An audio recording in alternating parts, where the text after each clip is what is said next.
It's J.D. Jackson, the West Wolf Podcast live post game show. Appreciate you guys so much for tuning in, or if you're watching it after on the replay, I really appreciate you. Give me just a minute to pull everything up here. Alrighty.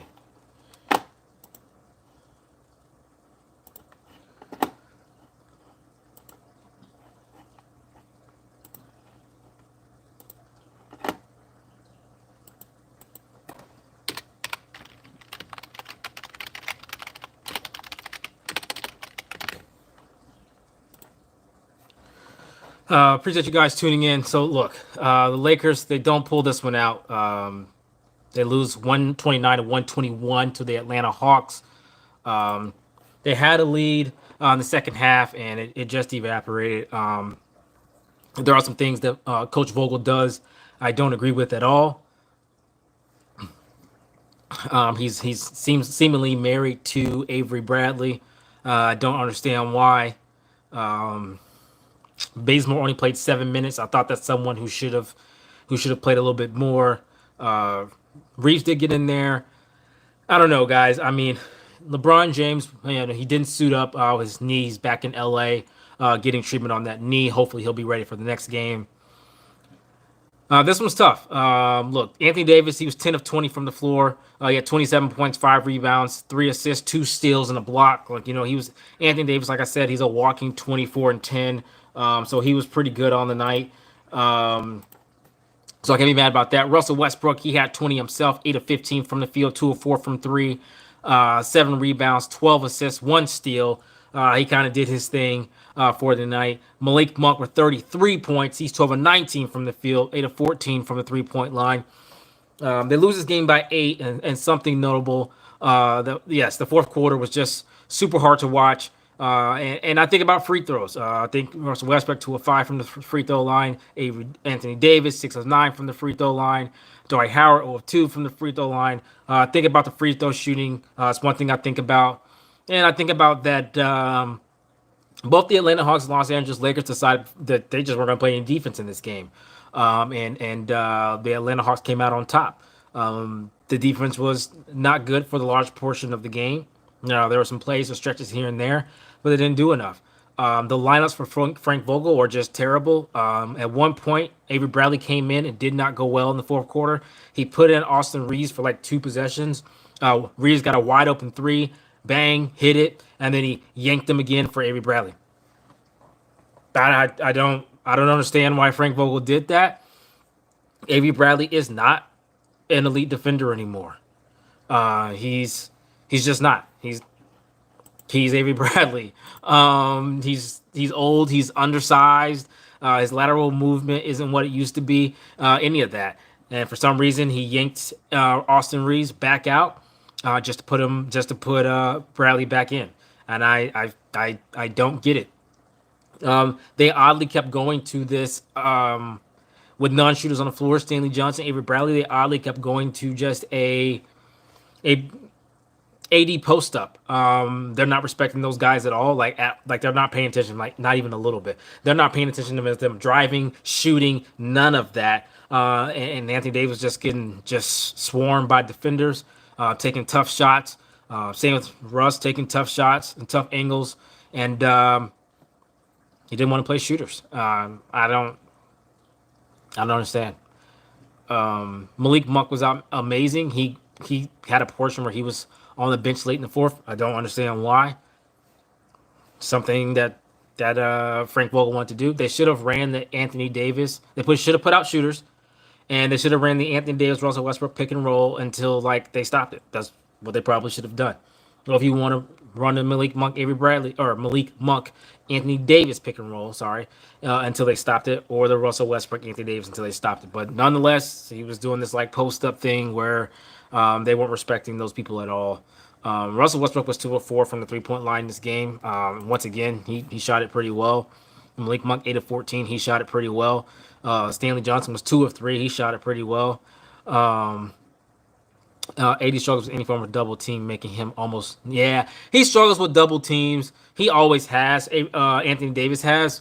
You have to simplify reads for him. So if a double comes and there's no quick cut so he can read, make the pass or don't. Anthony Davis, he's always kind of struggled with those. Doesn't mean he turns the ball over all the time. It's that's always been the case for him, even with the New Orleans Pelicans. So that is true. Melo, the bench struggled from the 3-point line today. Melo was 1 of 5, Bazemore 0 of 1, Reeves 1 of 3. But I thought Bazemore should have played in place of Avery Bradley. That's really what I think. Avery Bradley just hurts. He hurts on both ends. Melo hurts on if Melo's not hitting his threes 1 of 5, and he hurts too much on both ends. Yeah, they don't, RD. They don't. There's no secondary or tertiary actions in the Lakers offense. It's just a one-step action, and then everybody stands and watches. And I don't understand that. So when they pass the ball into Anthony Davis and Russell Westbrook cuts through to the dunker spot, nothing else happens after that. Everybody just stands. And you can tell that's by design. How does Vogel not run Reeves in the clutch? I don't know. Like I said, he put him out there. Russ drove, wide open 3. Reeves hits it, and then he yanked him right back out for Avery Bradley. And I don't know how you can watch that and then decide, yeah, I was wrong for putting in Reeves. Yeah, it didn't make any sense. Vogel, he makes my head hurt. I don't understand. I don't even like them starting with Avery Bradley. I don't. It just puts you in this hole, and you can see late. The Hawks took a timeout. I think it was, or it might have been the Lakers, and they showed Russell Westbrook he didn't even go to the bench right away. He just stood on the court, seemingly like he was deep in thought. And I just think he was trying to figure out how the heck can me and Anthony Davis attack this defense with Avery Bradley and Stanley Johnson on the floor. I think that's what he was thinking about. And Stanley Johnson, he was 2 of 3 from 3 in this game, I believe. But no one's guarding Stanley Johnson now at the 3-point line. Just like nobody's guarding Avery Bradley out of the 3-point line. And I think that's what he was trying to figure out. Let's see. Need to turn around Big 3 with defense and hope they can score enough. So here's the thing. Our Big 3, this is the reason why that's always a discussion. Here's the thing. Our Big 3, they're not 50, 40, 90 dudes, right? So you have the Nets, which they are struggling to play together too.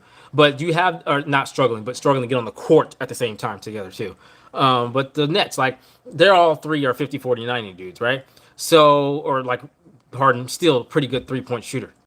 So if you surround them with defensive players, the 3 of them, they have so much gravity come out to them, even if they're 2 or 3 steps behind the 3-point line, because of how well they can shoot. Our Big 3 is different. 360 is more athletics people who can get to the rim and bully people. LeBron James, I think, is 37% from 3. Anthony Davis isn't a good 3-point shooter. Russell Westbrook hovers around 31, 32% from 3. So it's different for our Big 3. Our Big 3, they're not elite 3-point shooters. They're elite playmakers, and they're elite creators, and they're elite at getting it to the rim, and stuff like that. So it's always hard, which is why I say two-way players are better. You can play Avery Bradley, who doesn't, to me, give you anything on offense, really.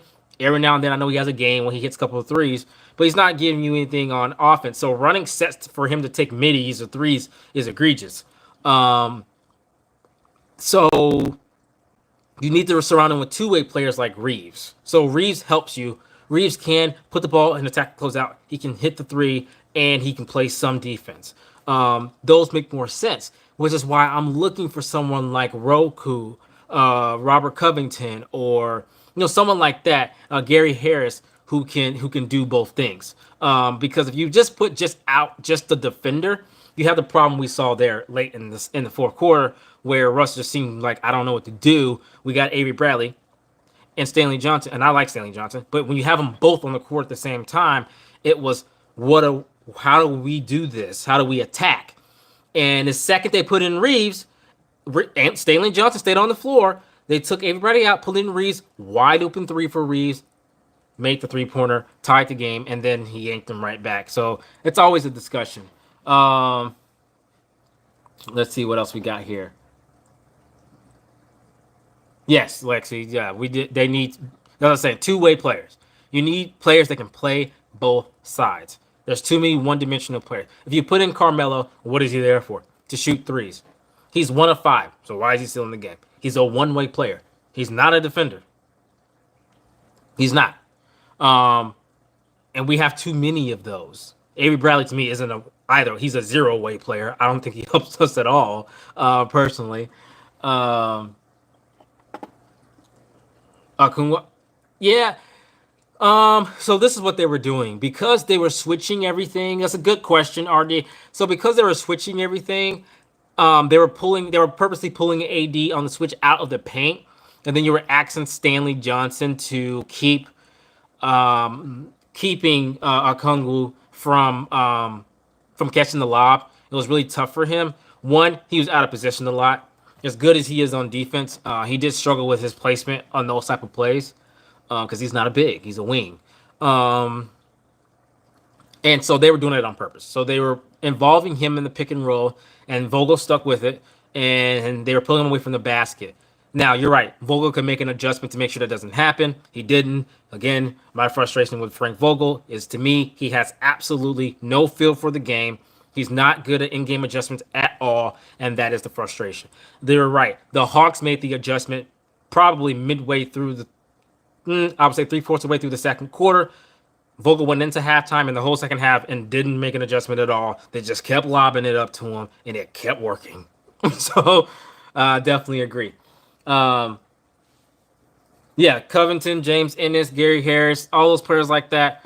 Justin Holiday, all those players like that will really help the Los Angeles Lakers. So, guess that's true. Smooth move. Um,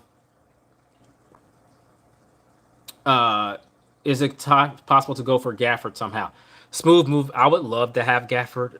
He would be better than any center we're playing that's not named Anthony Davis or LeBron James. That is just a fact. He can catch the lobs. He can rim run. He can block shots. He can switch on defense. He can do all those things. Now, he's not a shooter, but I think he would make a lot of sense so you don't have to.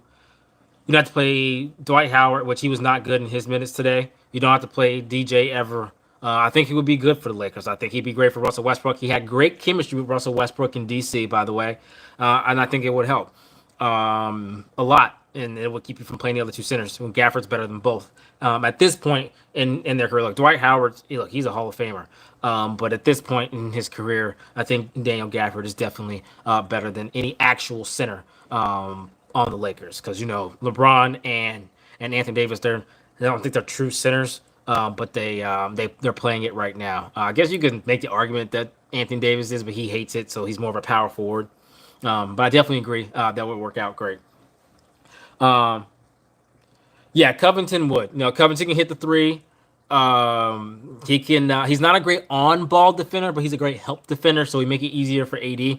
Look, he can't guard guards in space, but he's great at help defense, blocking shots. He can hit the three. He can do. And he's a cerebral player, and he's not like bad. He's just not a great on-ball defender with guards. But he can do a lot better than Dwight Howard, DJ, stuff like that. So definitely agree.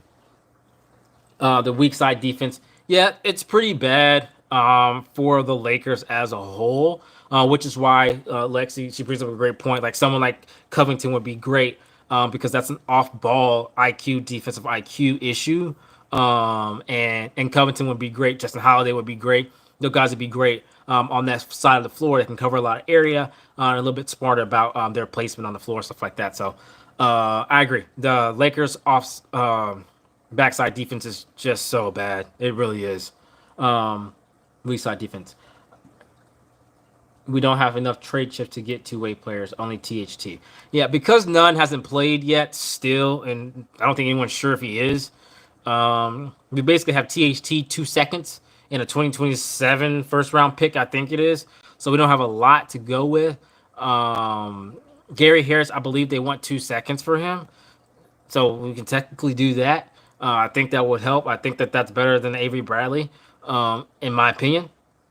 And he can shoot a little bit. Justin Holiday, you could give you the same thing. Robert Covington would be great. But that's what we have. We have THT 2 seconds, and I think a 2027 first. That's all we got. And got nothing else.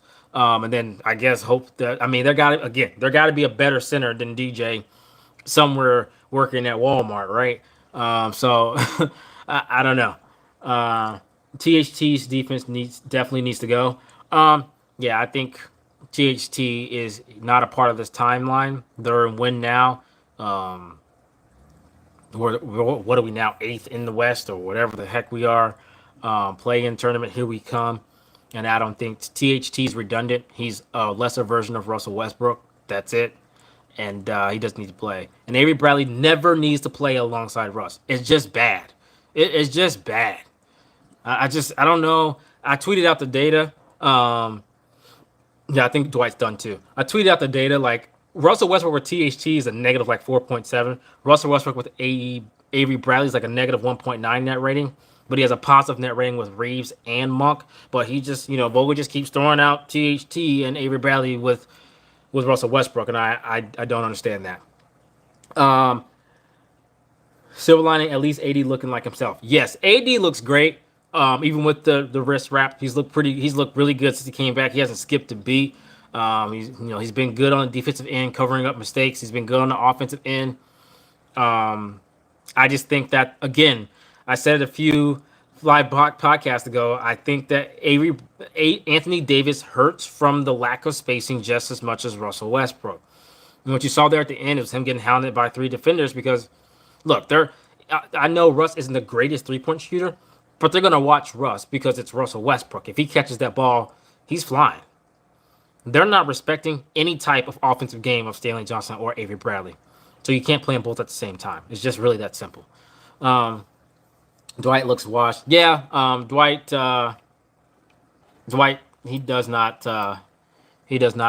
looked good. Now, I will go. Everyone you can put your questions in, but I don't know.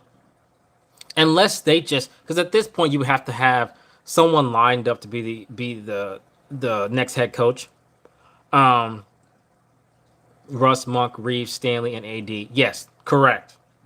Exactly. That's what he should have ran. But he yanked it out as soon as they scored with that lineup. He yanked it right back out. I don't understand. Unless they just cannot find anyone to take the head coaching job, I don't know what we're waiting on with Frank Vogel. I never wish no one's job on anyone, but he's just that bad. He is still starting. He has the same data. Look, the same data that I am tweeting out every day that shows that Avery Bradley and THT are just not good in any lineup with the big three.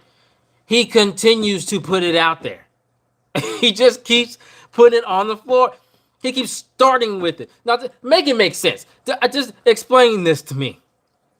How in the world do you start DJ last game and Dwight Howard gets a DNP, Anthony Davis returns, and your backup center isn't DJ, who you started last game, it's Dwight Howard? How does that make sense? How is he good enough? How is DJ freaking good enough to start in the absence of AD and LeBron, but he is not good enough to back up AD when AD plays and LeBron doesn't? I'm not saying DJ should play. DJ is not an NBA player. My point is the incompetence on the part of Frank Vogel. Make it make sense. It don't make any sense. I just think he's got to go. He has to go. He's not for this Lakers team at all. At all. Dwight out there running cardio. I know he just running around doing nothing. Mark Jackson, he's a coach I've heard people throw out there. He's not trying. It's almost like I'm like, are we tanking? I mean, I know we're not, but the Vogel, doesn't he make you think like, are we tanking and we don't know that we're tanking? The way that he's coaching this team, it's egregious. It's just bad. It's just bad. Jay Huff, I know we still haven't got to see Jay Huff yet. Have we watched him at all since preseason? Oh, maybe got a little bit of burn when everyone was in COVID protocols, but um, yeah, they're just bad. They're both bad. They're bad. Also, I want to talk about people saying, "Man, AD and Russell Westbrook settling for jumpers." I get it. Like, I can agree. I just think both things are true. I can agree. Like, okay, I think it's a long road trip. Russell Westbrook, especially, has played all the games this season, and it's a long road trip. And I think Russ especially got tired. You could tell, like, kind of later in the third quarter. And then I think Anthony Davis got tired as well. So I think they were selling some. I think that is true, what people were saying. So I'm not saying anyone's wrong about that. However, Vogel not making this easy. It's entirely too hard to get to the rim because Vogel won't play a damn shooter for longer than like 4 minutes at a time. I just, other than Monk, it's like he allergic to just Reeves and Monk on the floor at the same time. It's just, if you're already exhausted, it takes entirely too much effort to get to the rim around Avery Bradley, Stanley Johnson. It's just hard. I mean, he can't make it any harder on them at all. It's literally the worst possible lineup that you can give him with an unproven Stanley Johnson and Avery Bradley, who isn't an NBA player. I'm not sure he's an NBA player anymore. Just, yes, they're settling, but my gosh, they're exhausted. And that's why Russ was standing there. And that's how he just stayed on the court staring at nothing. It takes too much effort to get to the rim the way Frank Vogel is surrounding his players. It's too hard. It takes too much effort. And they get tired. They're exhausted. So that's just, I agree that people are saying they're selling for jumpers. Yeah, but Vogel's making it real hard to get to that rim. And that's why you see that. Yeah, he couldn't make it any harder.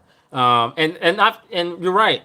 Sometimes I've heard people say he is literally trying to lose on purpose. He's trying to get fired. And there's points where I'm like, does he not want this job? Is he trying to get fired? Like, what are we doing here? Yeah, I mean, think about how freaking stupid this gotta be. Oh my gosh, they went on a run. My goodness. Timeout. Reeves, go in for Avery Bradley. Okay? Yeah. All right. Russ, drive, kick, Reeves, 3, tie game. Wait, we tied the game up? We can win? Timeout. No, Reeves, get your butt back on the bench. You ain't allowed to win. They don't win it around here. How stupid does that sound? How stupid does that sound? It's like he was like, oh, wait, we making shots?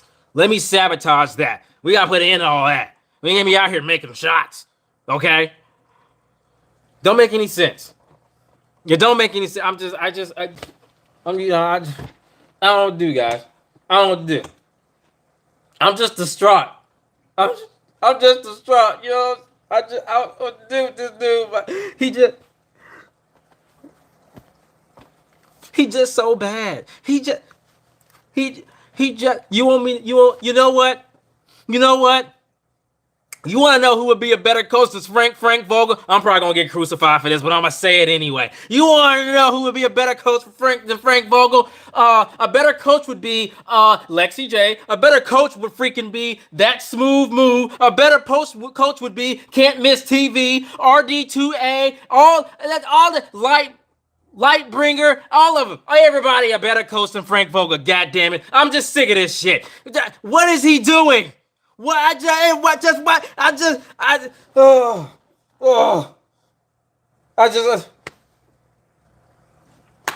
Sunday.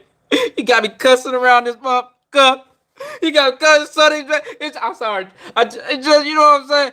He just so bad, man. I don't know what to do.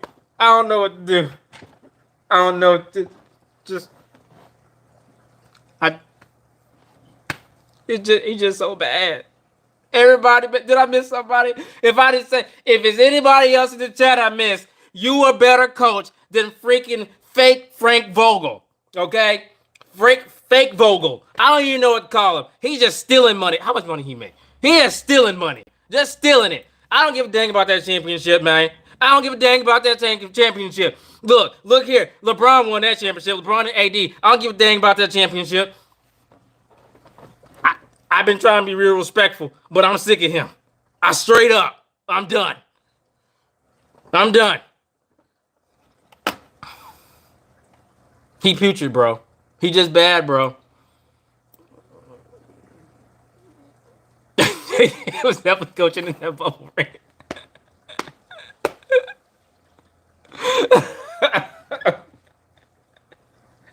And look, anybody else got any questions? Look, everybody left because they probably think I'm crazy. Look, I couldn't hold it in. He just so bad. He just so bad. He's terrible. Russell Westbrook need to make his free throws. And Daisy make his free throws. I'm not absolving the players, okay? I'm just sick of Frank Vogel. That man, he trying to lose. On everything I love, he trying to lose. And I can't stand Scott Brooks. And you know how hard it is for me to sit here and say that Scott Brooks better than any coach ever? I can't stand Scott. Man. Hey, at least the offense would be good. You know what I'm saying? At least the offense wouldn't be sabotaged. He play all the shooters. Frank Vogel don't care if you get up 150. As long as he score 151, at least he lean one direction. Goodness gracious. All right, calm down. Anybody else got any questions, anything to say? I got to get off here before I have an aneurysm on Sunday. I'm going to hell for this. Yeah, piss deal. Piss deal. I don't do. Oh, man. Okay.